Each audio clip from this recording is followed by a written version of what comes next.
Assalamualaikum dan salam sejahtera. Selamat pagi. Kita bersiaran selangsung untuk Niaga Awani di Tun Razak Exchange TRX dan hari ini hari kita nantikan untuk pembentangan bajet 2023. Lazimnya setiap tahun kita menantikan hujung Oktober untuk pembentangan bajet setiap tahun. Namun kali ini berbeza sedikit, diawalkan dirancangan 3 minggu lebih awal dari tarikh kebiasaan kita melihat pembentangan bajet tahunan. Bagaimanakah bajet tahun ini yang mungkin juga digelar bajet pilihan raya akan memenuhi segenap aspek permintaan, juga menyelesaikan keluh kesah rakyat yang paling penting dan mungkin juga menyelami denyut nadi rakyat yang berdepan kesukaran kos hidup, inflasi yang tinggi, juga isu pekerjaan dan juga pelaburan, juga pelbagai lagi aspek lain yang kita akan bincangkan pada jam ini. Kita bawakan 4 orang tetamu pada pagi ini. Namun terlebih dahulu untuk segmen kali ini kita bersama dengan pakar ekonomi dari MIDF Research Muhammad Zafri Zulkifli yang bersama saya pada pagi ini. Zaf, Assalamualaikum, selamat pagi. Terima kasih kerana bersama kami pada jam ini. Saya nak terus saja. Kalau nak tanya wishlist, dah tak sempatlah petang ini nak present dah. Bajet pun mungkin sudah diprint. Bagaimana untuk melihat apa jangkaan Zaf sendiri? Apa yang mungkin terkandung sebenarnya dalam bajet 2023? Kita ada data ekonomi sebelum ini. Banyak cabaran yang kita ketahui. Banyak juga penambahbaikan ekonomi yang kita ketahui dari segi data. Pada Zaf, apa yang akan terkandung? Okey, baik. Terima kasih, Najib. Seperti kita tahu, ini merupakan peringkat terakhir untuk kerajaan pada hari ini dan pilihan raya paling lewat akan diadakan September tahun depan. Jadi, bajet kali ini adalah bajet election budget. Jadi, sebab dia election budget, ruang untuk fiscal consolidation itu agak limited. Jadi kita tidak jangka sebarang perubahan fiskal dari segi pengenalan cukai-cukai baru yang agak sensitif ataupun expenditure yang agak sensitif ataupun menjadi bulat kepada election nanti. Jadi berdasarkan keadaan fiskal, kita menjangkakan fiskal negara akan bertambah baik didorong oleh perkembangan ekonomi negara pada awalnya pada 5% ke 6% dan kini berlegar di antara 6 ke 7%. Dan harga minyak pada asalnya bajet 2022 dianggarkan $66 per barrel. Sekarang beranggar dalam 105 barrel. Betul. Untuk tahun depan kita jangka dalam $80 ke $90 per barrel. Jadi dari segi kedudukan kewangan kerajaan kita jangka akan berlaku penambahbaikan, akan bertambah dengan baik. Cumanya dari segi fiskal defisit masih di dalam negatif, tetapi kita jangka akan menurun daripada 6.3% tahun ini dan akan turun ke paras 5.5% pada tahun hadapan. Okey, kalau kita melihat kepada defisit fiskal ini, kalau kita melihat MOF ataupun apa yang Menteri Kewangan sebutkan, kemungkinan adalah 5.5 hingga 6% defisit fiskal dijangkakan untuk tahun depan. Tapi kalau kita melihat juga betul harga minyak mahal kelebihan kepada kita. Tapi pada masa yang sama subsidi yang kita tanggung juga 80 bilion tahun ini sahaja. Bagaimana untuk melihat keseimbangan ini di peringkat kerajaan untuk memberikan subsidi yang banyak, untuk banyak mulut yang harus disuap orang kata dalam menyelesaikan permasalahan ekonomi dan sebagainya.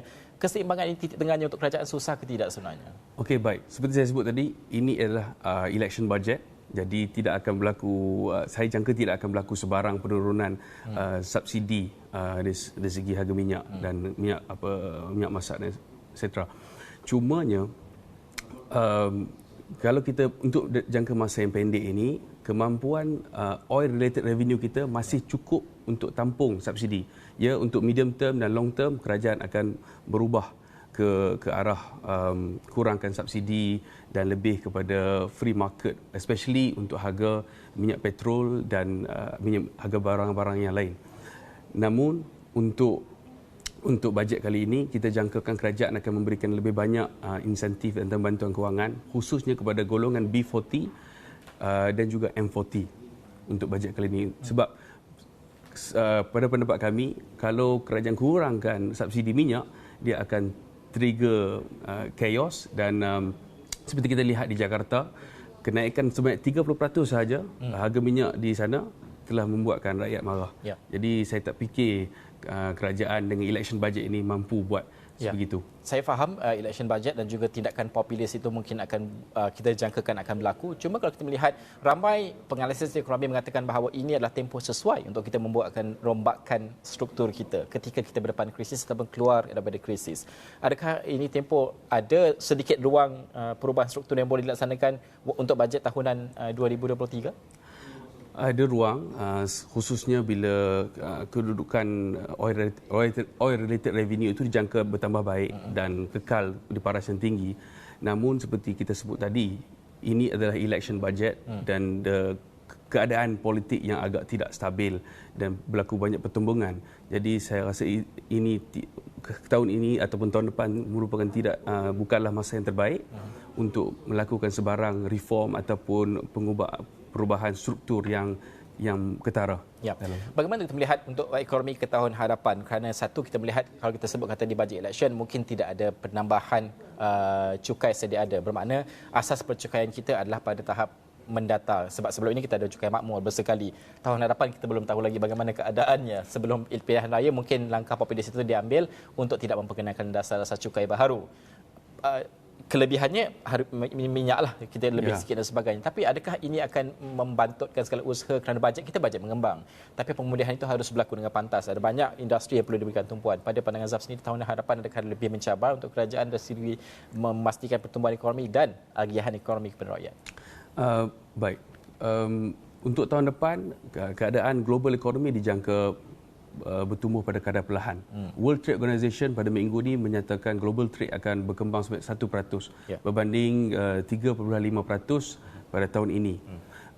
Khususnya keadaan ekonomi negara dari segi external trade performance akan dijangka sedikit perlahan, mungkin berkembang hanya pada kadar 3 ke 4% pada tahun hadapan. Jadi namun prestasi ekonomi domestik dijangka akan terus berkembang kerana unemployment rate kita masih 3.8%. Tahun depan dijangka akan menurun sedikit lagi ke 3.6% dan kadar inflasi secara relatifnya stabil. Berbanding dengan negara lain. Negara lain mencatatkan hampir ke 10%. Kita, Malaysia hanya mencatat ke paras 3 ke 4%.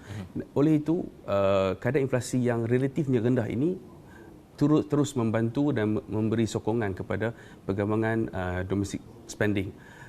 Mengenai inflasi, sedikit saya ingin tambah. Bagi saya, isu yang ada di kalangan rakyat adalah pendapatan rakyat itu rendah.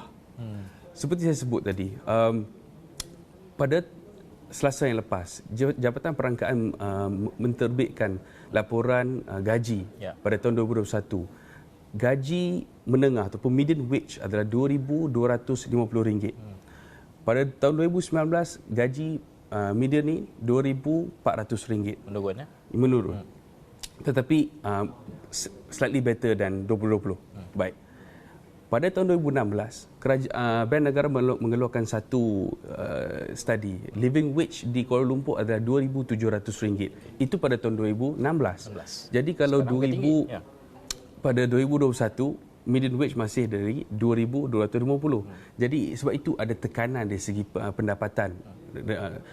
Inflasi satu bab, tapi kita lebih, saya fikir tekanan daripada pendapatan yang rendah itu yang membuatkan rakyat rasa tertekan. Ya, inflasi juga kita melihat kepada kedudukan ringgit semasa. Banyak barangan mentah kita sebagai contoh, kita imported inflation ini akan berlaku sudah pasti kalau kita melihat ringgit yang lemah pada ketika ini. Bagaimana asas ekonomi kita, angka-angka itu ada banyak yang kukuh yang sepatutnya mencerminkan nilai ringgit yang lebih tinggi, tapi sebaliknya disebabkan oleh faktor luaran. Adakah kita menjagakan tahun hadapan ini ada cara yang boleh kita lakukan di peringkat domestik yang boleh kita kawal untuk mengawal keadaan ringgit ataupun bagaimana keadaannya? Okey, baik. Satu, ringgit semakin lemah.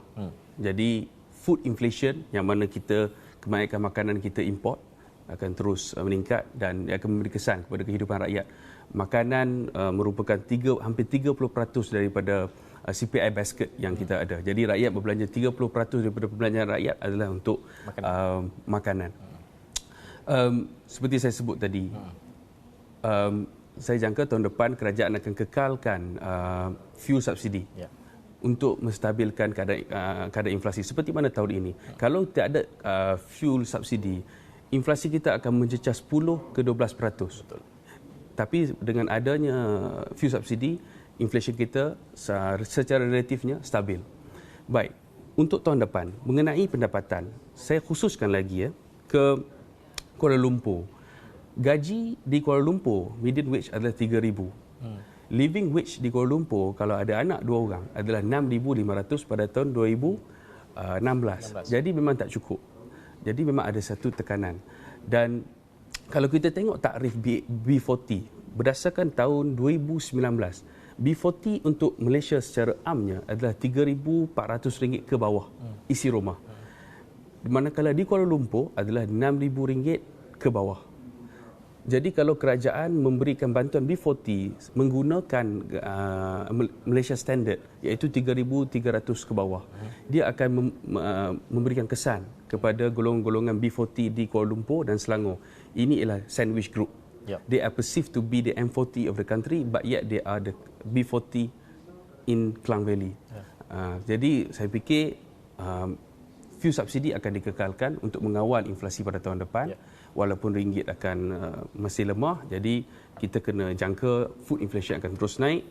Jadi dari segi dasar fiskal, sepatutnya kerajaan memberikan bantuan kepada B40 mengikut negeri ataupun menggunakan garisan Kuala Lumpur sebagai satu indikator untuk membantu rakyat. Tapi Saf, secara ringkas yang berbaki seminit lagi ini, kerajaan juga mahu melaksanakan subsidi lebih bersasar. Bermula tahun depan mungkin kita melihat pilot project pun sudah dimulakan pada ketika ini. Adakah ini akan menyumbang kepada inflasi lebih tinggi ataupun setengah rakyat akan berdepan dengan kos lebih tinggi atau bagaimana keadaannya?